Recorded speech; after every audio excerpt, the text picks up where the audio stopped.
On the occasion of the 100th anniversary of the birth of the artist Atanas Patsev, we present weightlessness as a central idea in his oeuvre.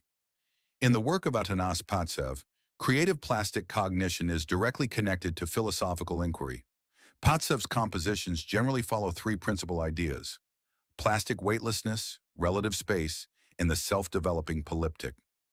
These plastic concepts are not only new constructive solutions within the fundamental laws of composition, but also new directions in visual art, appearing either directly or indirectly in almost every one of his works and becoming the subject of his artistic explorations throughout his life.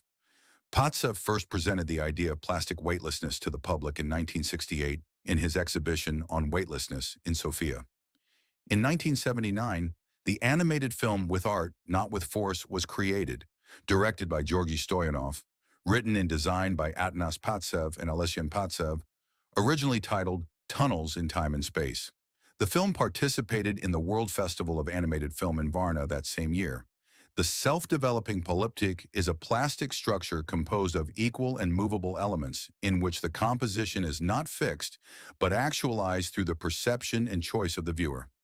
The viewer is neither participant nor co-author.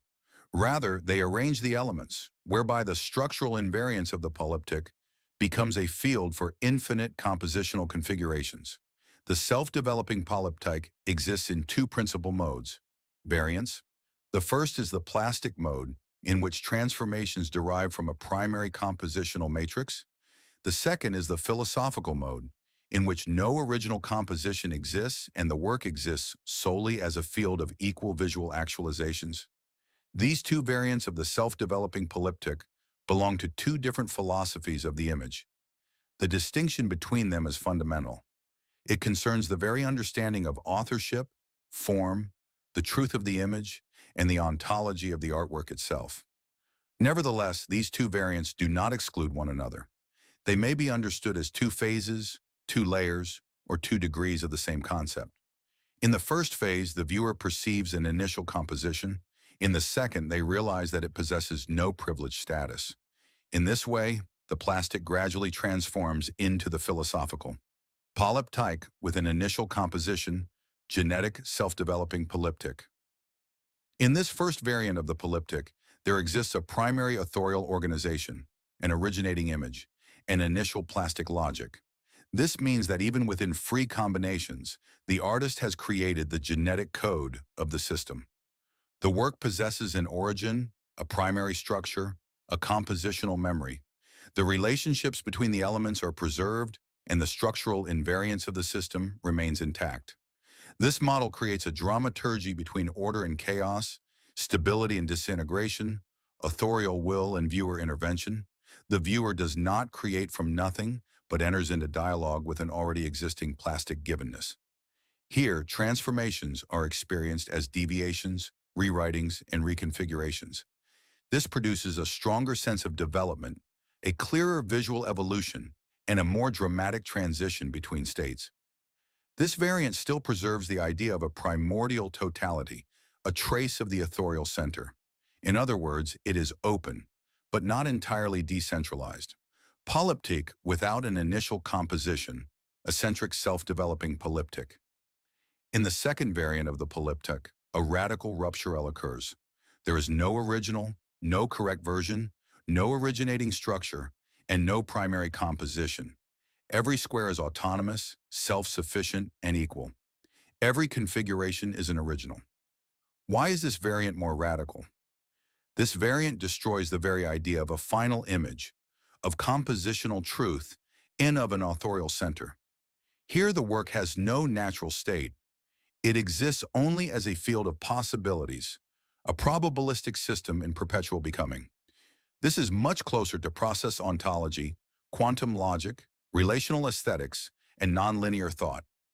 The polyptych without an initial composition is newer, more philosophically consistent, and more profoundly dismantles the classical idea of the artwork.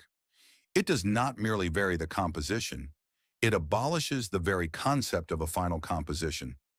Nevertheless, the first variant may be stronger artistically and visually because the viewer witnesses the disintegration, perceives the mutation, and senses the transformation of a primordial totality. This creates memory, tension, dramaturgy, and the sensation of a lost center. In the second variant, by contrast, there is nothing to be destroyed because no primary structure exists. The system may contain 4 squares, a 2 by 2 structure, or 9 squares, a 3 by 3 structure, organized as a modular configuration.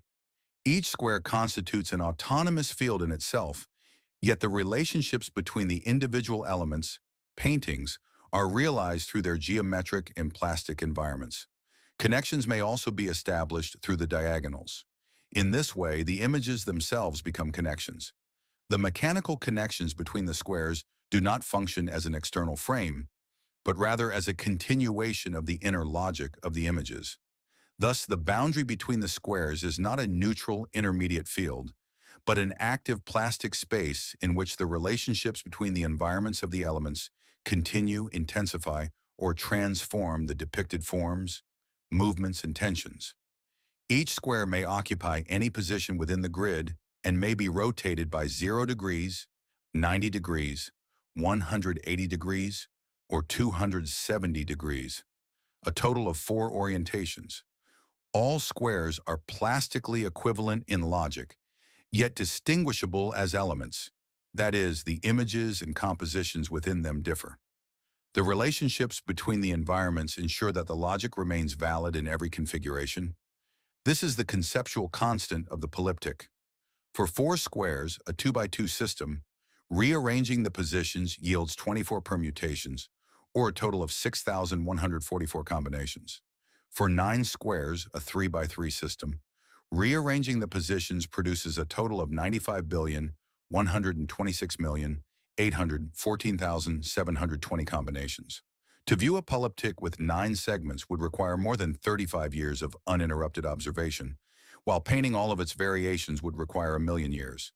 The strip containing these variations would extend for 187,000 kilometers. Since all of these years and kilometers are condensed into a square, measuring 141 by 141 centimeters, perceived within a single conditional instant, are these not tunnels in the time and space of the expressive means of the objects depicted within the polyptych?